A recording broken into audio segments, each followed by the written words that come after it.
damage is the number of swamps you have. Oh, that would have been great. Yeah, because we have 7, 8 swamps right here. 1, 2, 7, 8. Right? 1, 2, 7, 8. So that's 10 total, right? 7, 8, 10. So we can do 6, 3. So deal 2 to you. Cultivate.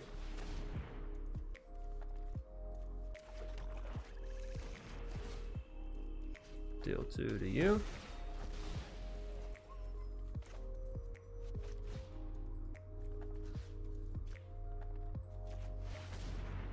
And casualties.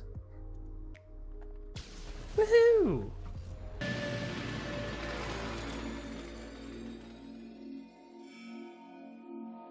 What's up, everybody? My name's Chance, and today we're going to be taking a look at a Golgari Nightmare Lands deck. And you're saying, Chance, what the heck is that?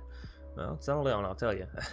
Nightmare is a nightmare horse, funnily enough, right? Its name is Nightmare, and it is a nightmare. Anyways, it's a 6 mana star powered car with flying. It reads, Nightmare's power and toughness are each equal to the number of swamps you control, which is pretty awesome if you ask me personally, because there's always those games where you just get down to 1,000,000 swamps and you're like, man, if I wasn't flooded right now. But now, you know, that flooding kind of helps you, because Nightmare just gets bigger and bigger and bigger and bigger, and it innately has flying on it, so you don't have to worry about throwing Demonic Embrace on it or some shit. So super awesome card, super awesome ability, and the way that I decided to route this deck, if you will, is decided to bring in Dread Presence, because it also gets a big boost whenever you play a swamp. So whenever a swamp enters the battlefield under your control, choose one. You can either draw a card and lose 1 life, or it deals 2 damage to any target and you gain 2 life.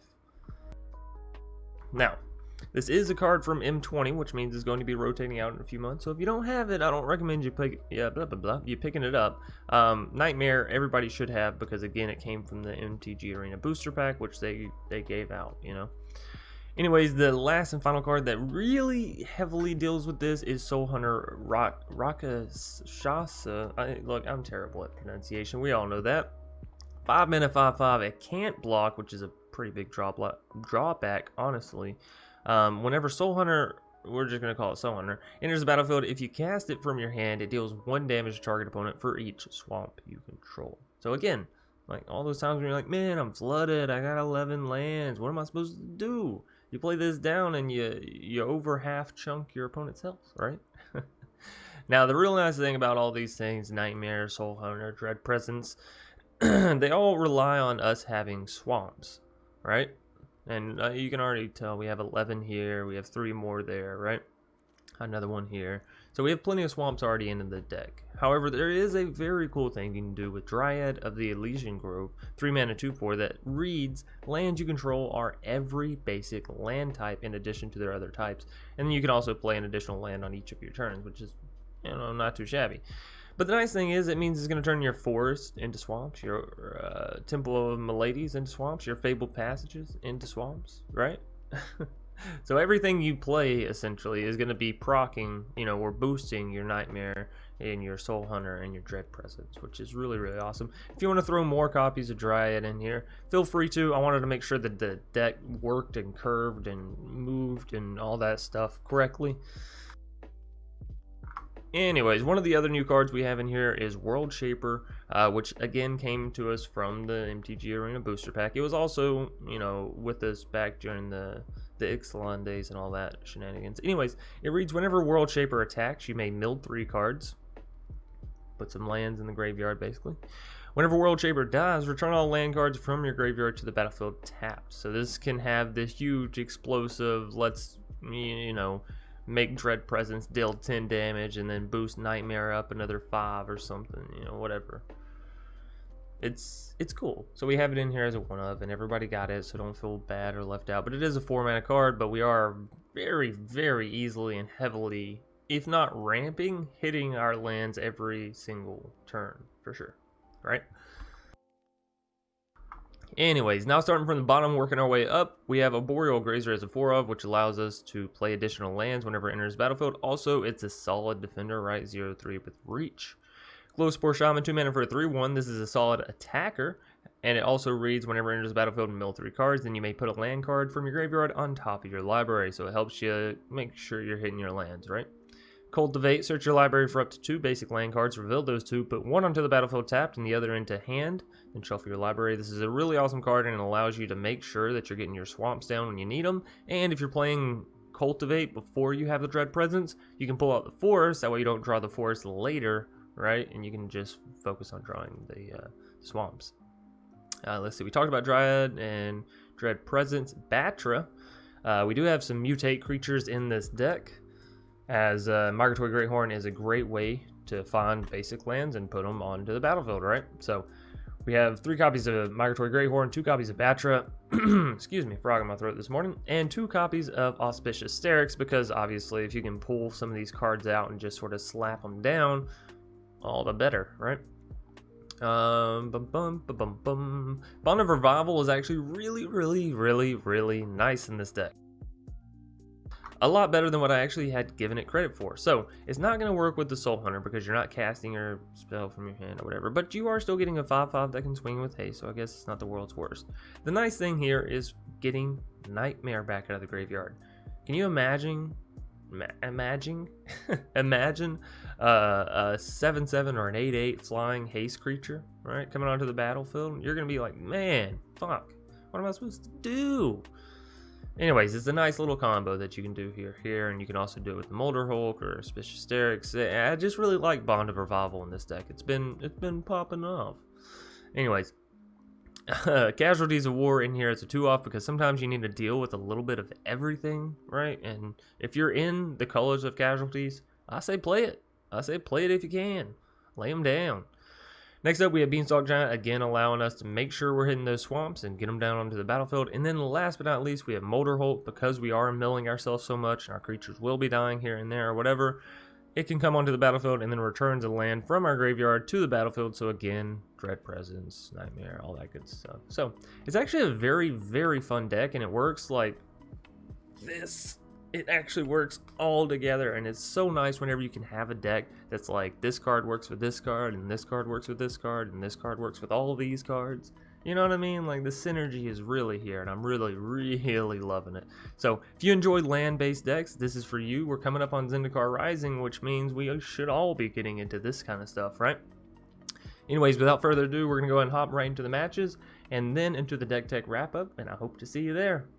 Raphael Nos, we'll just call him Nos because it sounds cooler, right?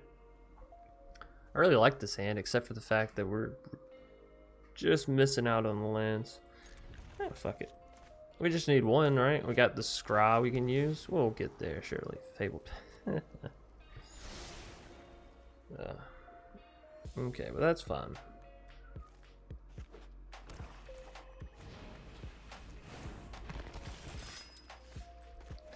Falmir Knight, good old cheeky Falmir.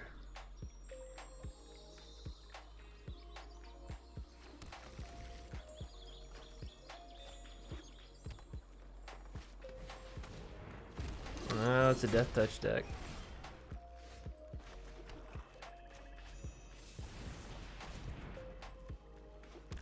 The reason we keep grabbing our forests out is so that way later we can have our swamps to grab when we have a Dread Presence down, right? Oh, look at that Hooded Blight thing. I was right. What a surprise.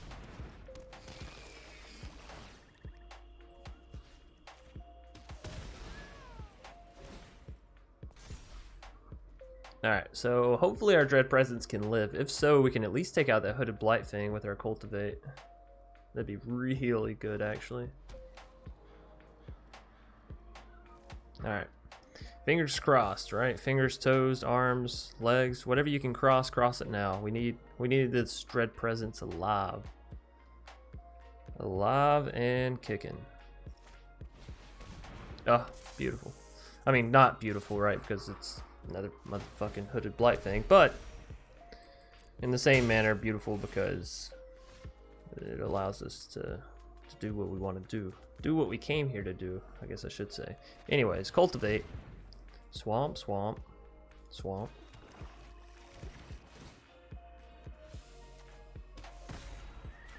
Swamp.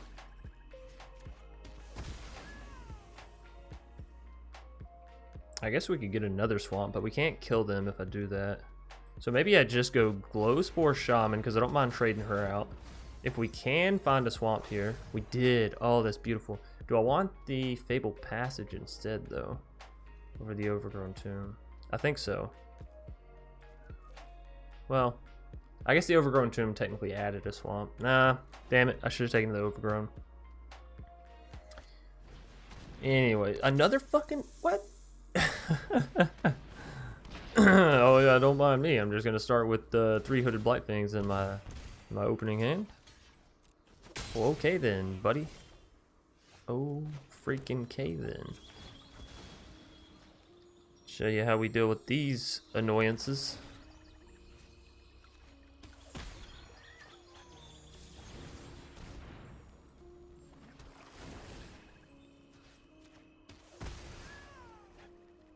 Now we can still flash speed Batra, destroyed their other hooded Blightfang, right? Yes, very nice. I actually really like this deck. We don't want to pass it attackers, do we? Yeah, I guess so. Shit, what do they... They have something up their sleeve for sure, for sure.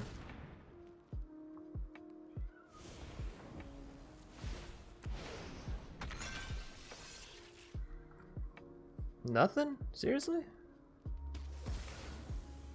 I was waiting just in case, but they didn't play anything.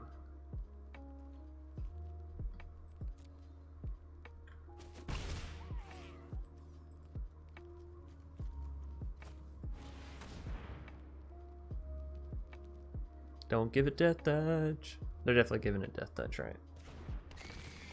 Right.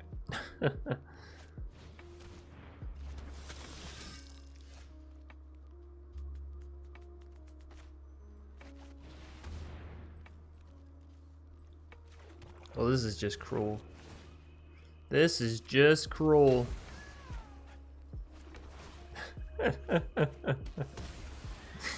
Oh, I feel so evil.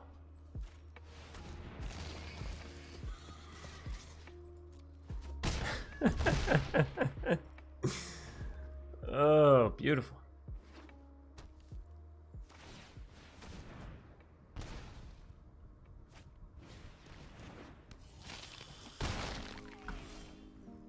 Oh, baby. We did it.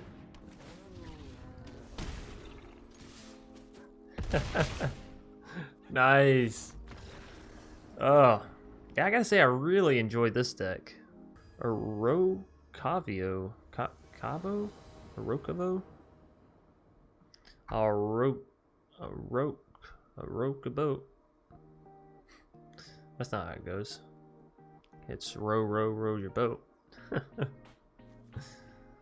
Alright, we'll keep it. Seems fine.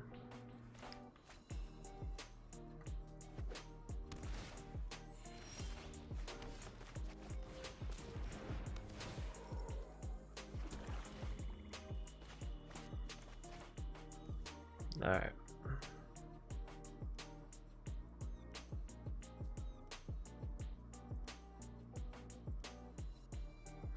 What you got for me, a row? Should probably maybe get rid of my pet. It feels like the pet's a little distracting behind this, you know? Oh, and whenever I alt tab, it's gone. Mire Triton. Interesting. Damn. Damn it.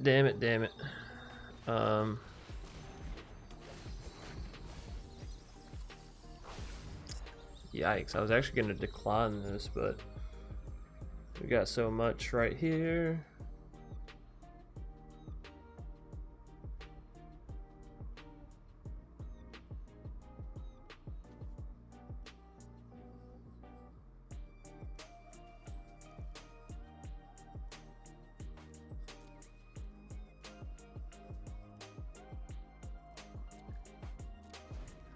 Alright, so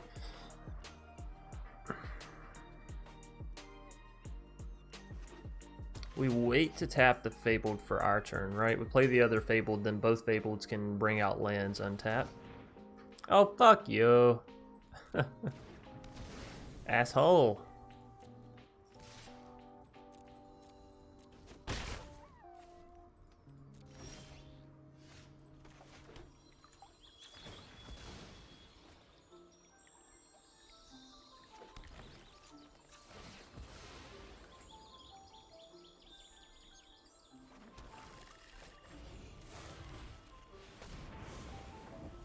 Alright. Beautiful.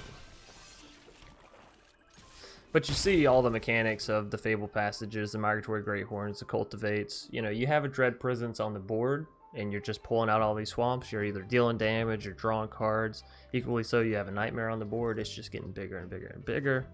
So, it's kind of the idea behind the deck, at least, right? Quit it, you bastard. Just 5,000 forms of removal. Who would have thunk that's what Magic would boil down to after 2 years?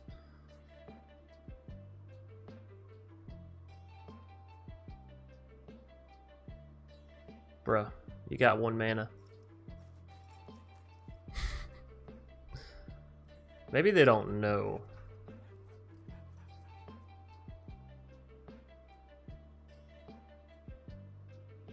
Maybe this is one of those weird situations where they had to get up and go do something, right? Because they were literally just here playing. So we'll give our friend a little timeout break. I'm sure, you know, cookies need to be taken out. The cats need to be let in. Whatever the hell they got to do, right? All right. Well, that was a pretty good draw here, because then we can go glow spore.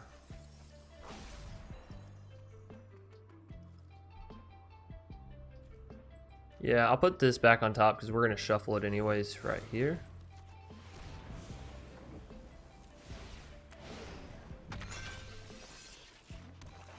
There we go.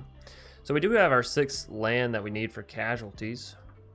We could also use Bond of Revival and get back something. I mean, hell, even an Auspicious Staircase isn't bad, but we do have Dread Presence over there, which would be lovely as well. Murderous Rider coming down for our foe. Okay. And drag to the underworld. Alright.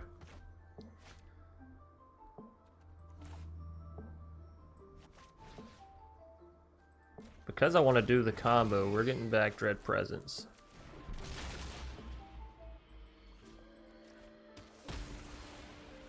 There we go. Fuck your Murderous Rider. Bitch.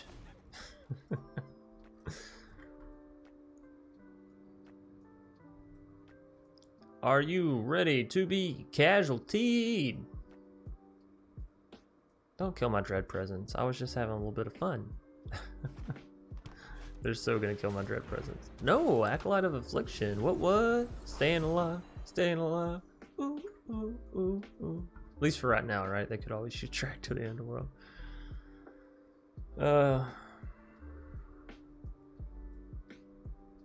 You know what I can't tell? Is Acolyte of Affliction standing in front of a whole bunch of snakes? Just like a... Or is it a snake pillar or a snake column? You know, like, what's actually going on there?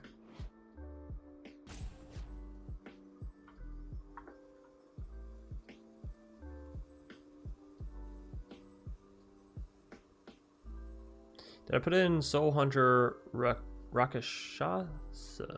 No, I forgot that was one of the beginner. See, this is why they need to allow you to filter. No, I need to do that. Does it have something to do with lands as well? With swamps?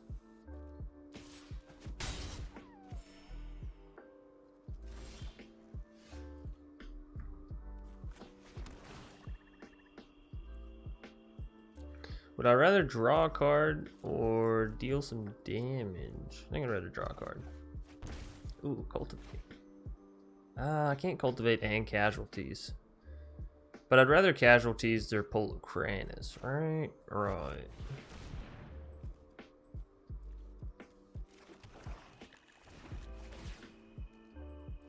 I guess we could have killed something there, huh? Oh well. Get him!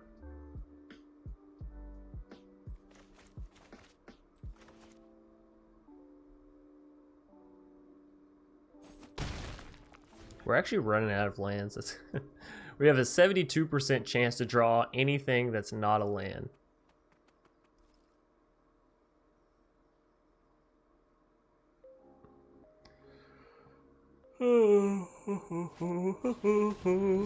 Alright, let's hope they don't have another land. Nope, that's it. Bada bing, bada boom.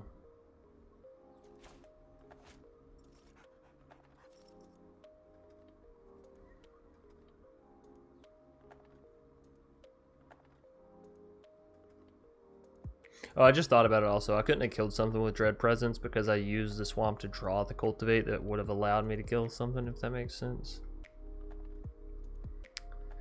Any Hoosers? Arco, taking their sweet, sweet time. Yeah, ATB 5 does damages the number of swamps you have. Oh, that would have been great. Yeah, because we have 7, 8 swamps right here. 1, 2, 7, 8, right? 1, 2, 7, 8. So that's 10 total, right? 7, 8, 10. So we can do 6, 3. So deal 2 to you. Cultivate.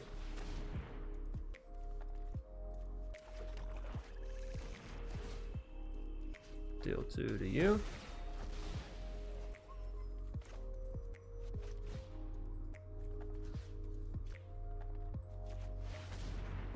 And casualties. Woohoo!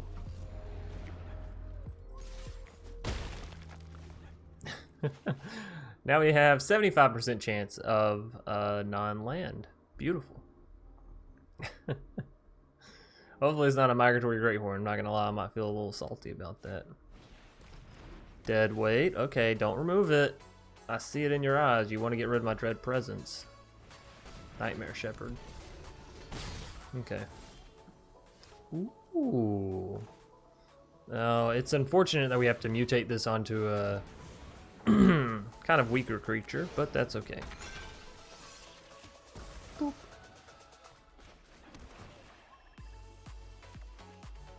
Ah, what a bummer. Might as well swing in, right? We're not going to block the 2-2, or the 2-3, whatever. we had a 75% chance of drawing a non-land. What do we draw? A land. One of the last 2 swamps in our deck. We have more Fabled Passages than we actually know what to do with in our deck.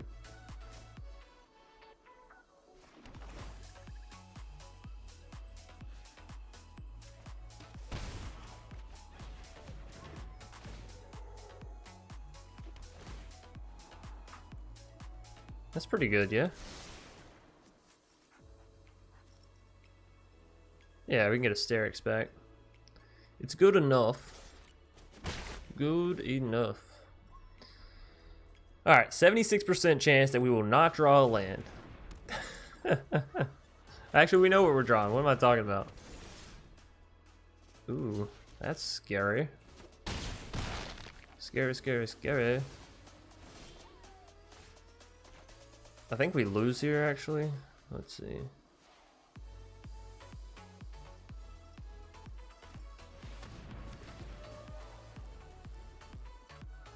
No, we don't lose, but we also can't attack. Yikes.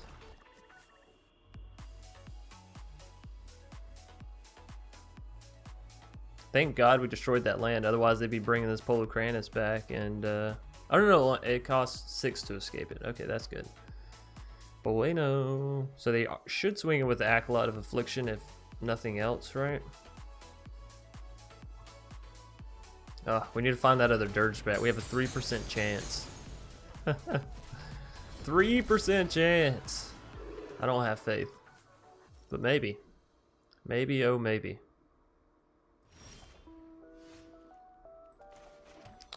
Why would they not swing in with... Doesn't make any sense. So are we drawing a card looking for a mutate, or are we dealing 2 damage to Skull Prophet going up to 7? How many mutators do we have left? Mutators. 1, 2, 3. We have 3. 3 out of how many cards? I can't even tell them that I'm thinking. 3 out of 27, so we have a 1 in 9 chance of hitting a mutator.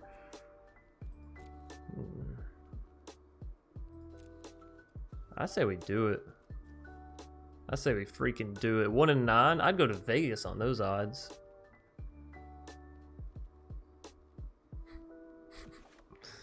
No, Beanstalk. Alright, well. No, wait! Chance, you idiot! I don't have any more. We already saw that. It's fine. We have so many lands, it doesn't even matter. We got a 15/15 Beanstalk now? Oh, baby. That's something that we can work with, right? Of course, even if we block everything, we're still going down to 1 life. So maybe I should have just killed the Skull Prophet, huh? Unless they... No, I forgot about that. Alright, GG. It is what it is. What I hate the most is how long it took for us to lose. Killer Man Mac. He's a killer, man. Oh, we should have thrown some castles in here. Ah, that's alright.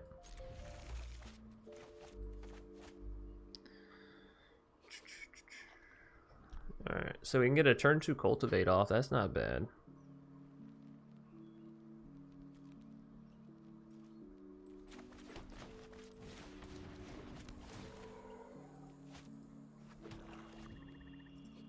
Nice. Thanks. Thanks, buddy. Thanks, pal. Friend o' mine.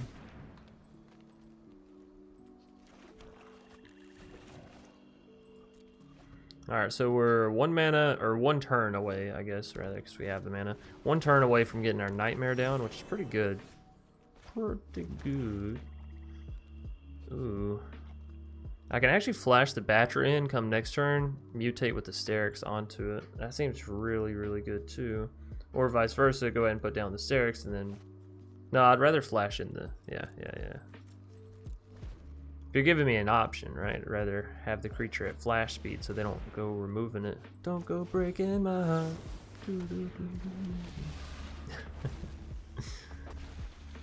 Not gonna lie, I would have loved to have had Nightmare flying.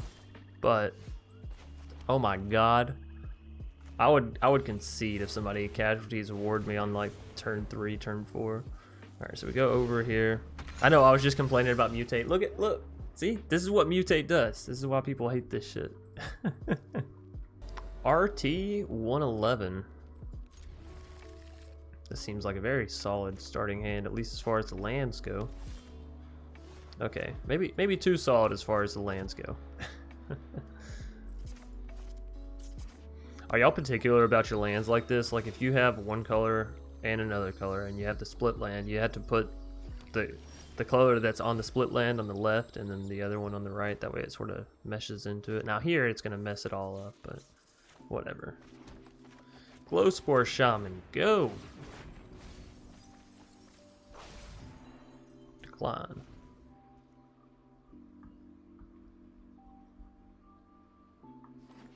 What do we put over here? A Glowspore and a Dryad. That's not bad. It's not too shabby. Dread Presence. Bum bum bum. And a World Shaper. Cool. Cool freaking beans.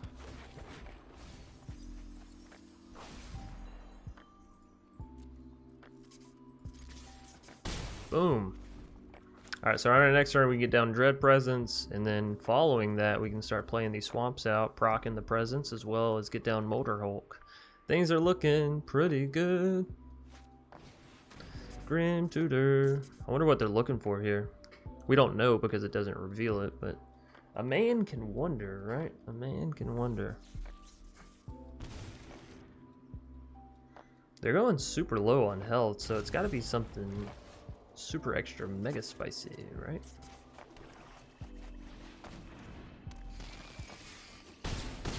Yeah, because they're down to 9. I mean, we have lethal just with our creatures on board, which is a little sad because, you know, I like to have my fun.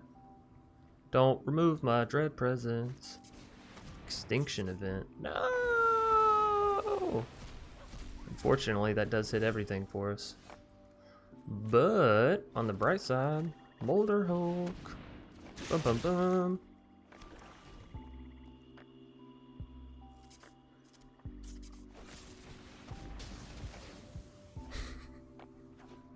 Man just can't catch a break, huh?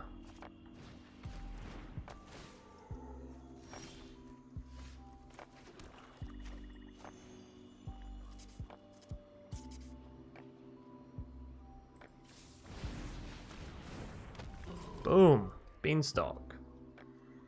They're still gonna find a way to deal with it. Motherfucker!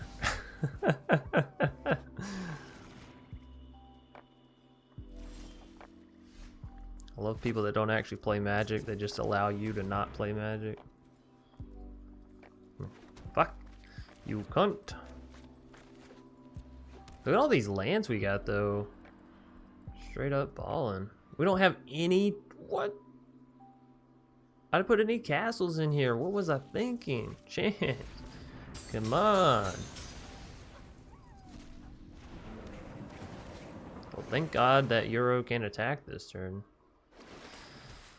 Whew. Alrighty, give me a casualties. Give me something spicy. Oh, you know what? Fuck you, RT111. I see what's going on now. You're a bastard, and I want you to know it.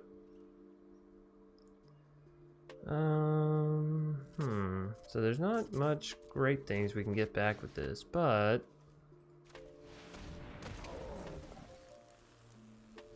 this will at least do enough to make them want to block me, right? Block and stop.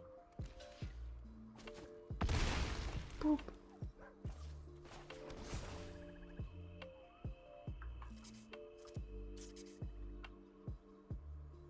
So I'd be very surprised if we don't see Peer into the Abyss. Yeah. Oh my goodness, RT, you're so good.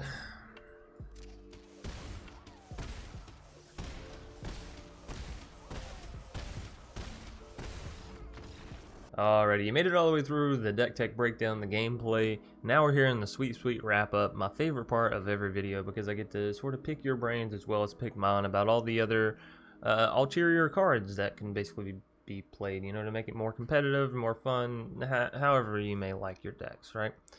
So first and foremost, you know, we have the Beanstalk Giant. You can lean into adventure spells, sort of lean away from mutate, lean into adventure, right? So that allows you to play things like Lucky Clover, Edgewall Innkeeper, which allows you to draw tons of cards, can get those lands down, right?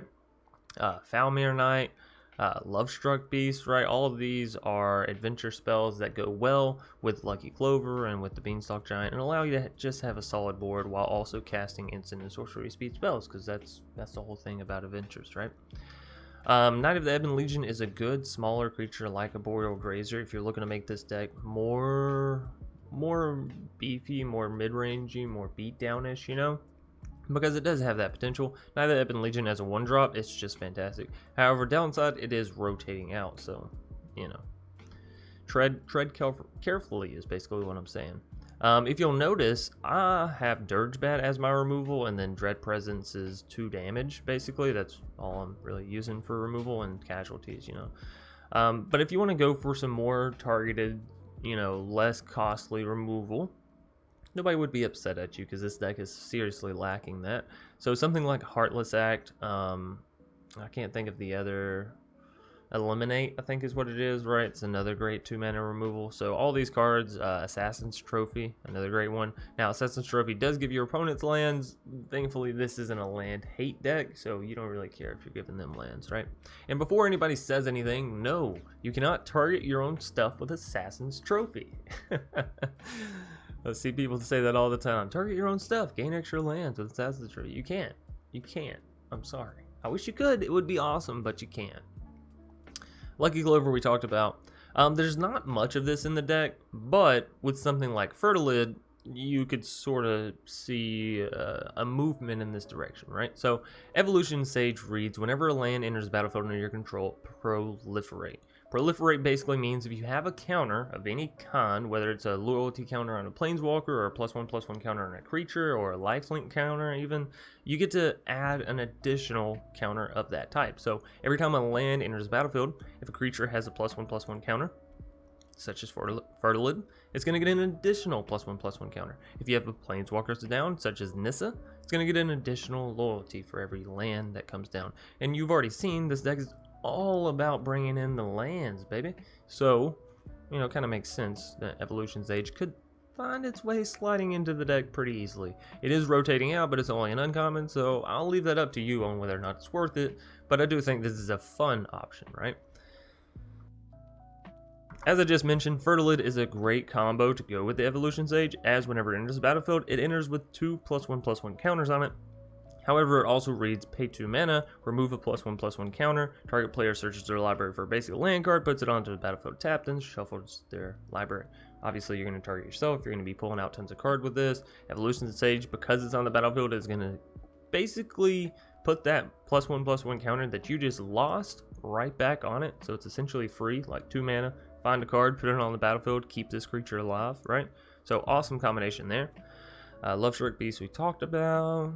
Omen of the Hunt, if you already have it or if you don't have some of these more expensive cards, it is a great way to just look into your library, find a basic card, put it onto the battlefield. It has flash, so you can save your mana and play it during your opponent's turn if you like that kind of stuff. If you want to go with Omen of the Hunt, Heartless Act, have a more controlling sort of deck, right, where you can make more decisions on your opponent's turn rather than on yours. This is fantastic, right? It also gives you the Scry if you want to pay for that. Bolas the Citadel is actually pretty good here, as you have the Dryad, which allows you to play additional lands each turn, right? So if you do happen to hit a land with Bolas the Citadel, boom, Dryad, right? Dread Presence also helps keep you healthy, and you know, it just helps you with combos like this, because if you can get down, you know, 1, 2, 3, 4 of these cards, then you should be doing pretty good. Not to mention the fact that Sterix can always pull out a Bolas, and then you just have a Bolas the Citadel for free. Alright, nothing to sneeze at. Liliana Dreadhorde General, again, this works well with the Evolution Stage, but it also just works well in the deck in general. Because you have so many lands, you're building up so quick, you can rest assured that you're going to be getting Liliana down pretty often. And if you're like me and you just love playing her, and she's pretty good, there you go. Here's a deck where she can be played, and you can actually protect her pretty well. So, she is rotating out, so unfortunately, you know, if you don't already have her, I don't recommend picking her up, because it is Mythic Rare, or if you're not going into Historic. If you're into Historic, then yeah, pick up Liliana. This is probably one of my favorite versions that I've seen so far. There's also that zombie one from way back when, but anyways, I digress. Rampaging Brontodon. This is another really, really good card, and I'm a little surprised that I didn't remember it whenever I was making this deck, but nonetheless, we won't focus on that. 7 mana for a 7/7 with Trample. Whenever Rampaging Brontodon attacks, it gets +1/+1 until end of turn for each land you control. Well, I mean, that's kind of like a Nightmare, except it's starting out on 7/7 stats with Trample. So it doesn't have flying, but for 1 extra mana, you're giving 7/7 extra stats plus Trample. So it's not that bad, right? So Rampage of Brontodon, one of those cool cards that comes to us from the booster pack, so everybody has it. And I think, if I'm not mistaken, I think they give you 3 copies, which is really freaking good. So should definitely go into your deck. I don't know why I didn't put it into the deck. Should probably mention something in the breakdown, but whatever. I guess this is a hidden gem for those of you that stuck all the way to the end. So, Erebos' Intervention, obviously, if you're building up all this mana and junk, whatnot, the cost X spells are really good because you can just sink all your mana into it. So, you know, sink 7 mana into this. target creature gets -6, -6. It doesn't matter if you're actually -6ing on something, but then you get to gain 6 life. So, you know, you get to dump your mana into something and do something. Or you can exile 12 cards, which is, you know, it's okay. Anyways, that's going to do it for this deck tech wrap up. Hope you enjoyed. And again, because I didn't say in the beginning, leave a like down below, comment, subscribe, hit that bell, follow us on Twitch, all that great stuff. We'll see you either later tonight or tomorrow. Peace out.